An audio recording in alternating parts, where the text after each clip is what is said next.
வணக்கம். நம்மளோட இன்னைய கலந்துரையாடலுக்கு உங்களை வரவேற்கிறோம். இன்னைக்கு நாம ஜனவரி 17, 2026க்கான நடப்பு நிகழ்வுகளை பார்க்க போறோம். குறிப்பா உங்க போட்டித் தேர்வுகள், அதாவது UPSC, banking, SSC, state BSc இதுக்கெல்லாம் ரொம்ப உதவியா இருக்கும். ஆமா, இப்ப முதல்ல நம்ம பார்க்க போறது லோக்பால் நிறுவன தினம். இது கூடவே ஒரு தொழில்நுட்பம் மேம்பாடும் நடந்திருக்கு. லோக்பால் 2014ல ஊழலுக்கு எதிராக கொண்டு வரப்பட்ட ஒரு அமைப்பு இல்லையா? என்ன புதுசுன்னா, வெளிப்படைத்தன்மையையும் பொறுப்புணர்வையும் அதிகப்படுத்த ஒரு புதிய தகவல் தொழில்நுட்ப தரவு மையம், அதாவது ஒரு ஐடி டேட்டா சென்டர் திறந்திருக்காங்க. ஓ, ஐடி டேட்டா சென்டரா? அது எப்படி லோக்பாலோட செயல்பாட்டை இன்னும் சிறப்பாக்கும்? இதை இப்படி புரிஞ்சுக்கலாம். லோக்பாலுக்கு வர புகார்கள், ஆவணங்கள், விசாரணையின் நிலை, இது எல்லாத்தையும் ஒரே இடத்துல டிஜிட்டல் முறையில சேமிச்சு வைப்பாங்க. ஒரு டிஜிட்டல் லைப்ரரி மாதிரி? அதேதான். இதனால புகார்களை வேகமா கையாள முடியும், வெளிப்படைத்தன்மையும் அதிகரிக்கும். எது எங்க இருக்குன்னு யார வேணாலும் கண்காணிக்கலாம். இதுல இன்னொரு சுவாரஸ்யமான விஷயம் சொல்றாங்க. லோக்பால் கிட்ட வர புகார்களின் எண்ணிக்கை அதிகரிச்சுட்டே இருக்குன்னு. ஆமா, இது மக்கள் மத்தியில அந்த அமைப்பின் மேல நம்பிக்கை வளர்ந்து வர்றத காட்டுது. அப்ப தேர்வு நோக்குல மாணவர்கள் என்ன கவனிக்கணும்? முக்கியமா லோக்பால் சட்டம் எப்போ இயற்றப்பட்டது, அப்புறம் அதோட முக்கிய நோக்கம், அதிகார வரம்பு, இதெல்லாம் தெரிஞ்சுக்கணும். இந்த புதிய டேட்டா சென்டர் குட் கவர்னன்ஸ் தலைப்புக்கு ஒரு நல்ல உதாரணம். சரி, நிர்வாகத்துல வெளிப்படைத்தன்மை பத்தி பேசும்போது சட்டவிரோத சூதாட்டத்துக்கு எதிரான அரசின் நடவடிக்கையையும் பார்க்கணும்னு நினைக்கிறேன். கரெக்ட். இதுவும் அதே மாதிரி ஒரு முக்கியமான விஷயம். இது ஆன்லைன் கேமிங் சட்டத்தின் கீழே வருது. குறிப்பா இளைஞர்களை நிதி இழப்புல இருந்தும் அடிமையாறதுல இருந்தும் பாதுகாக்கிறது தான் இதோட நோக்கம். இதுல புள்ளி விவரங்கள் ஏதாவது இருக்கா? இருக்கு. இப்போதைக்கு 242 சட்டவிரோத சூதாட்ட வலைதளங்கள் முடக்கப்பட்டுள்ளன. இதுவரைக்கும் பாத்தீங்கன்னா மொத்தமா 7800க்கும் மேற்பட்ட தளங்களை நீக்கியிருக்காங்க. ஓ, அப்போ இது ஒரு தீவிரமான பிரச்சனை தான். ஆமா, அதனாலதான் அரசும் தீவிர நடவடிக்கை எடுக்குது. சரி, நிர்வாகத்திலிருந்து நீதித்துறைக்கு வருவோம். உச்சநீதிமன்றம் ஒரு முக்கியமான தீர்ப்பு கொடுத்திருக்கு. பொதுப்பணி நியமனங்கள்ல தகுதி, அதாவது மெரிட் சம்பந்தப்பட்டது. ஆவா, இது ரொம்ப ரொம்ப முக்கியமான தீர்ப்பு. பொது பிரிவினருக்கான இடங்கள், அதாவது அன்ரிசர்வ்டு கேட்டகரி, தகுதியின் அடிப்படையில மட்டும்தான் நிரப்பப்படணும்னு நீதிமன்றம் சொல்லியிருக்கு. இதுல என்ன முக்கியமா கவனிக்கணும்? இதுல ஒரு நுட்பமான விஷயம் இருக்கு. இடஒதுக்கீட்டு பிரிவை சேர்ந்த ஒருத்தர் எந்த சலுகையும் இல்லாம தன்னோட திறமையால பொது பிரிவுல இடம் பிடிப்பார். அவர் பொது பிரிவு போட்டியாளராக தான் கருதப்படுவார். அவர் இடஒதுக்கீடு இடத்தை காலி பண்ண தேவையில்லை. சரியா சொன்னீங்க. அவர் இடஒதுக்கீட்டு பிரிவின் கீழ கணக்கிடப்பட மாட்டார். இதுக்கு ஏதாவது சட்ட பெயர் இருக்கா? இருக்கு.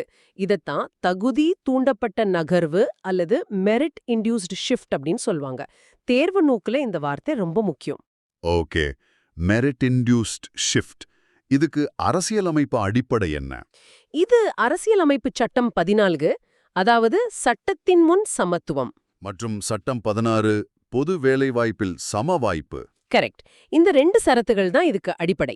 இந்த வழக்கு 2013ல நடந்த இந்திய விமான நிலைய ஆணையம், அதாவது ஏஏஐ ஆட்சேர்ப்பிலிருந்து வந்தது.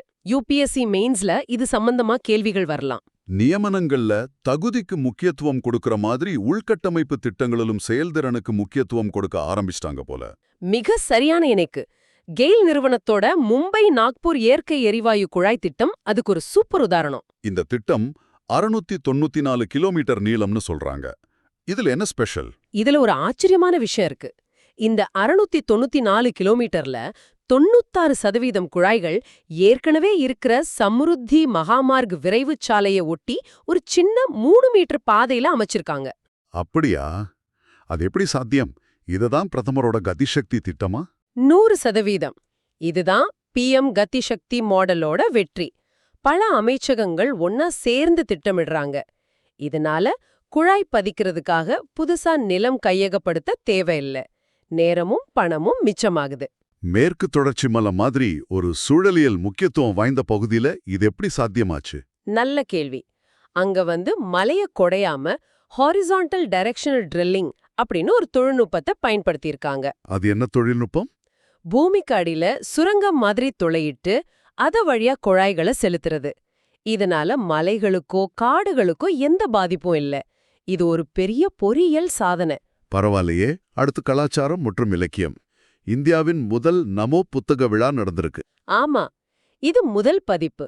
டாக்டர் ஜிதேந்திர சிங் இதுல ஜென்வி பானோ மகாத்மா அப்படின்னு 2 புத்தகங்களை வெளியிட்டு இருக்கார். இந்த விழாவோட நோக்கம் என்ன? பிரதமர் மோடியோட சிந்தனைகள் அவரை பத்தின புத்தகங்களை மையப்படுத்தி ஒரு கலந்துரையாடலை உருவாக்குறது தான். தேர்வுகளை பொறுத்த வரைக்கும் புத்தகங்களோட பெயர், வெளியிட்டவர் யாருன்னு கேட்கலாம். இப்போ மாநில செய்திகளுக்கு வருவோம். கர்நாடகால குடகு மாவட்டத்துல ஜம்மாபானே நிலப்பதிவுகளை நவீனப்படுத்துறாங்களாமே. முதல்ல இந்த ஜம்மாபானேனா என்ன? ஜம்மபானேங்கிறது கூர்க் பிரிட்டிஷ் காலத்திலிருந்தே வர்ற ஒரு பரம்பரை மானிய நிலப்பதிவு முறை. இது வாரிசுரிமையா கைமாறி வந்ததால ஆவணங்கள்ல நிறைய குழப்பம் இருந்துச்சு. ஓ, அப்போ உரிமைச் சிக்கல்கள் அதிகமா இருந்திருக்கும். ஆமா, பல வருஷமா கர்நாடகாவோட பொதுவான நில வருவாய் சட்டத்தோட இது பொருந்தாம இருந்துச்சு. இந்த புதிய சட்டம் இந்த பிரச்சனையை எப்படி தீர்க்குது? கர்நாடகா நில வருவாய் 2ஆம் திருத்த சட்டம் 2025 மூலமா இந்த ஜம்மாபானே நிலங்களை கர்நாடகாவோட பொதுவான சட்டத்தோட ஒருங்கிணைக்கிறாங்க. இது பூமி திட்டத்தோட ஒரு பகுதியா? ஆமா, ஏமாமே டிஜிட்டல் மயமாக்கப்பட்டு கணினிக்குள்ள வந்துடும். இதனால பல வருஷ குழப்பத்துக்கு ஒரு தீர்வு கிடைக்கும். மாநில PSC தேர்வுகளுக்கு இது ரொம்ப முக்கியம். சரி, சர்வதேச செய்திகளுக்கு போகலாம். இந்தியா ஜெர்மனி இடையே ஒரு ஒப்பந்தம். ஆமா, தொலைத்தொடர்பு மற்றும் தகவல் தொழில்நுட்பத் துறையில ஒரு கூட்டு பிரகடனம். இதோட நோக்கம் 5G, 6G, செயற்கை நுண்ணறிவு மாதிரி புது தொழில்நுட்பங்கள்ல ஒத்துழைப்பு அதிகப்படுத்துறது. இது வெறும் வர்த்தகம் சம்பந்தப்பட்டதா இல்ல கொள்கை ரீதியானதா? ரெண்டுமே இருக்கு. இது டிஜிட்டல் உலகத்துல ஒரே மாதிரியான கொள்கைகளை உருவாக்குறதுக்கான ஒரு முயற்சி. அடுத்து ஒரு சுவாரஸ்யமான கொஞ்சம் சர்ச்சையான விஷயம். வெனிசுவேலாவைச் சேர்ந்த மரியா கோரினா மச்சாடோ. ஆமா, அவங்களுக்கு கொடுத்த நோபல் அமைதி பரிசை டொனால்ட் ட்ரம்புக்கு கொடுத்திருக்காங்க. இது எப்படி சாத்தியம்? ஒருத்தருக்கு கொடுத்த பரிசை இன்னொருத்தருக்கு மாத்த முடியுமா? சட்டப்படி இது சுத்தமா முடியாது. நார்வே நோபல் நிறுவனம் ரொம்ப தெளிவா சொல்லிட்டாங்க, நோபல் பரிசுகளை மாற்றவோ பகிரவோ ரத்து செய்யவோ முடியாதுன்னு. அப்போ இது ஒரு அரசியல் ஸ்டண்ட் மாதிரி தானே? ஆமா, இது ஒரு குறியீடு நடவடிக்கை தான். சட்டப்படி பார்த்தா மச்சாடோ தான் இன்னும் அந்த பரிசுக்கு உரியவர்.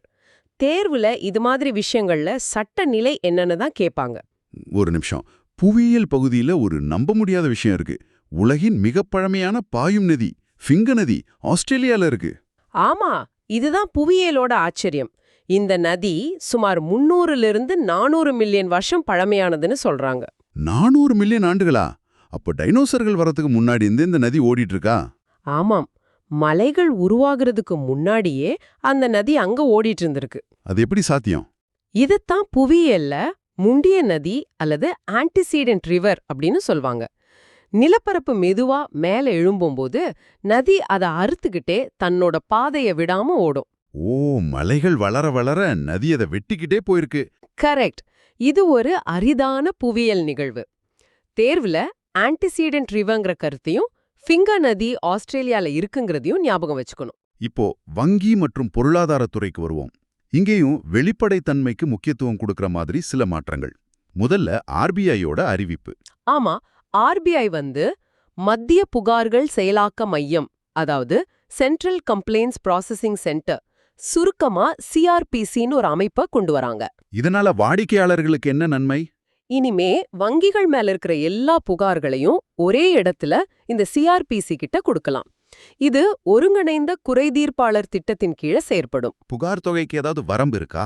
அதுதான் இதுல பெரிய பிளஸ். புகார் தொகைக்கு எந்த வரம்பும் இல்ல, ஆனா இழப்பீடு அதிகபட்சமா 30 லட்சம் ரூபாய் வரைக்கும் கிடைக்கும். வங்கி தேர்வுகளுக்கு இது ரொம்ப முக்கியமான பாயிண்ட். வங்கிகளைப் போலவே மூலதன சந்தையிலயும் செபி சில புது விதிகளை கொண்டு வந்திருக்கு. மியூச்சுவல் ஃபண்டுகளுக்கு இல்லையா? ஆமா, முதலீட்டாளர் நலனை மையமா வச்சு நிறைய சீர்திருத்தங்கள். இதுல முக்கியமானது செயல்திறன் இணைக்கப்பட்ட செலவுகள், அதாவது பெர்ஃபார்மன்ஸ் லிங்க்ட் எக்ஸ்பென்சஸ். அப்படின்னா ஒரு மியூச்சுவல் ஃபண்டு நல்லா லாபம் சம்பாதிச்சு கொடுத்தா மட்டும்தான் அது அதிக கட்டணம் வசூலிக்க முடியும். மோசமா செயல்பட்டா கட்டணமும் குறையும். இது முதலீட்டாளர்களுக்கு நல்ல விஷயம்தான். ஆனா சந்தை நல்லா இருக்கும்போது ஃபண்டு நிறுவனங்கள் நிறைய கட்டணம் வசூலிப்பாங்களே. அது ஒரு நல்ல கேள்வி. அது உண்மைதான். ஆனா சந்தை சரியும் போது முதலீட்டாளர் மேல விழுற கட்டணச் சுமை குறையும். இத சமநிலைப்படுத்த செபி அடிப்படை செலவு விகிதம், அதாவது பேஸ் எக்ஸ்பென்ஸ் ரேஷியோன்னு ஒன்னையும் கொண்டு வந்திருக்காங்க. இது வெளிப்படைத்தன்மையா அதிகப்படுத்தும். முதலீட்டாளர்கள் கட்டணங்களை ஒப்பிட்டு பார்க்கவும் எளிதா இருக்கும். அடுத்து பொருளாதாரம். நம்ம அந்நிய செலாவணி கையிருப்பு நல்ல நிலையில இருக்கு. ஆமா, ஜனவரி மத்தியில கிட்டத்தட்ட 687 பில்லியன் டாலரா இருக்கு. இதுல சுவாரஸ்யமான விஷயம் என்னன்னா, இந்த முறை வளர்ச்சிக்கு முக்கிய காரணம் நம்ம கிட்ட இருக்கிற தங்கத்தோட கையிருப்பு கோல்ட் ரிசர்வ்ஸ் உயர்ந்ததுதான். வெளிநாட்டு நாணய சொத்துக்கள் குறைஞ்சிருக்குன்னு சொல்றாங்க. ஆமா, அது கொஞ்சம் குறைஞ்சிருக்கு. ஆனா தங்கம் கையிருப்பு அதிகரிக்கிறது உலக பொருளாதார நிலையற்ற தன்மையில ஒரு பாதுகாப்பான நடவடிக்கையா பார்க்கப்படுது.